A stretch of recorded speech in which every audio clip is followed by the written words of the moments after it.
Assalamualaikum warahmatullahi wabarakatuh. Perkenalkan, nama saya Cucut Permata dengan NIM 2281131711 kelas A35.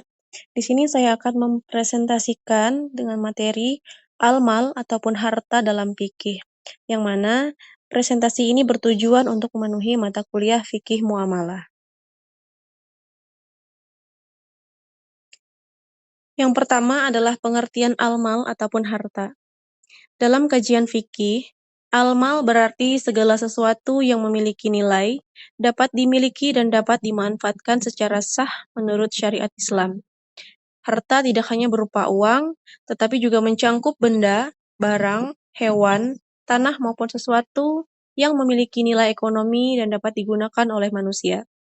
Para ulama fikih menjelaskan bahwa harta adalah segala sesuatu yang diinginkan manusia dan dapat disimpan untuk dimanfaatkan ketika diperlukan. Oleh karena itu, harta dalam Islam dipandang sebagai amanah dari Allah Subhanahu wa taala yang harus dikelola dengan cara yang halal dan tidak merugikan orang lain.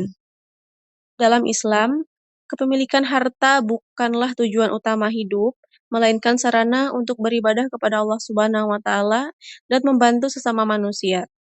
Hal ini sejalan dengan ajaran dalam Al-Quran yang menjelaskan bahwa manusia hanyalah pengelola ataupun khalifah atas harta yang sebenarnya milik Allah Subhanahu wa taala. Yang kedua, kedudukan harta dalam Islam.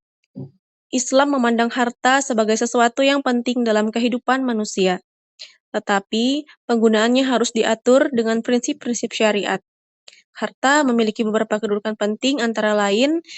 Yang pertama sebagai amanah dari Allah Subhanahu wa taala, karena harta yang dimiliki manusia merupakan titipan yang harus digunakan dengan baik dan tidak disalahgunakan. Yang kedua, sebagai sarana ibadah. Harta dapat menjadi sarana untuk melakukan berbagai ibadah seperti sedekah, zakat, infak, dan juga wakaf. Yang ketiga, sebagai alat untuk memenuhi kebutuhan hidup. Harta digunakan untuk memenuhi kebutuhan pokok seperti makan, pakaian, tempat tinggal, pendidikan, dan juga kesehatan. Yang keempat, sebagai ujian bagi manusia. Karena kekayaan dapat menjadi ujian apakah seseorang tersebut bersyukur atau justru menjadi sombong dan juga kikir. Yang ketiga, macam-macam harta dalam fikih. Para ulama fikih membagi harta menjadi beberapa jenis berdasarkan sifat dan juga penggunaannya. Yang pertama ada harta mutakawam. Harta yang boleh dimiliki dan dimanfaatkan menurut syariat. Yang kedua adalah harta ghairu mutakawam, yaitu harta yang tidak boleh dimanfaatkan menurut syariat. Kemudian yang ketiga adalah harta bergerak. Harta bergerak adalah harta yang dapat dipindahkan dari satu tempat ke tempat lain. Kemudian yang keempat adalah harta tidak bergerak, yaitu harta yang tidak dapat dipindahkan. Yang keempat adalah cara memperoleh harta menurut Islam. Dalam fikih, harta harus diperoleh melalui cara yang halal dan tidak merugikan orang lain. Beberapa cara untuk memperoleh harta antara lain, yang pertama adalah dengan bekerja. Manusia dianjurkan untuk bekerja sebagai memenuhi kebutuhan hidup. Yang kedua, jual beli. Jual beli adalah pertukaran barang dengan barang atau yang dilakukan secara sukarela. Yang ketiga adalah warisan. Warisan adalah harta yang diberikan kepada ahli waris setelah seseorang meninggal dunia. Yang keempat adalah hibah dan hadiah. Hibah adalah pemberian seseorang kepada orang lain secara sukarela. Yang kelima, cara menggunakan harta menurut Islam. Islam mengatur bagaimana harta harus digunakan agar membawa keberkahan. Yang pertama, untuk memenuhi kebutuhan hidup. Yang kedua, membayar zakat. Jika harta telah mencapai nisab dan juga haul, maka wajib dikeluarkan zakatnya.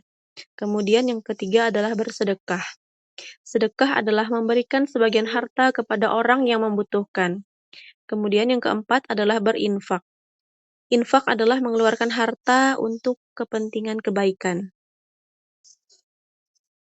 Yang keenam, larangan dalam menggunakan harta.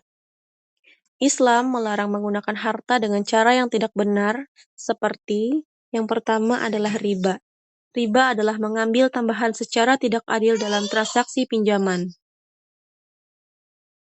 Yang kedua adalah penipuan, yaitu dengan menjual barang dengan cara menipu pembeli. Yang ketiga adalah pemborosan atau israf, yaitu menggunakan harta secara berlebihan dan tidak bermanfaat. Yang ketujuh, cara mempraktikkan pengelolaan harta dalam kehidupan. Yang pertama adalah mengatur uang saku, yang kedua adalah menabung. Siswa menyisihkan sebagian uang sakunya untuk ditabung. Kemudian yang ketiga adalah bersedekah dengan memberikan sebagian uang kepada orang yang membutuhkan. Yang keempat, dengan tidak boros, yaitu membeli barang hanya dengan sesuai kebutuhan, bukan karena keinginan. Kemudian yang terakhir adalah hikmah mengelola harta dengan baik.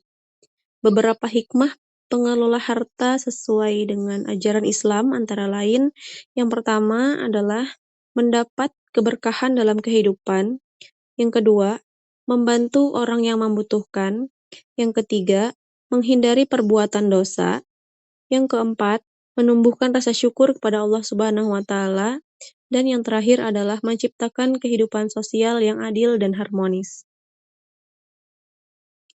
Harta amanah dari Allah, gunakan untuk kebaikan.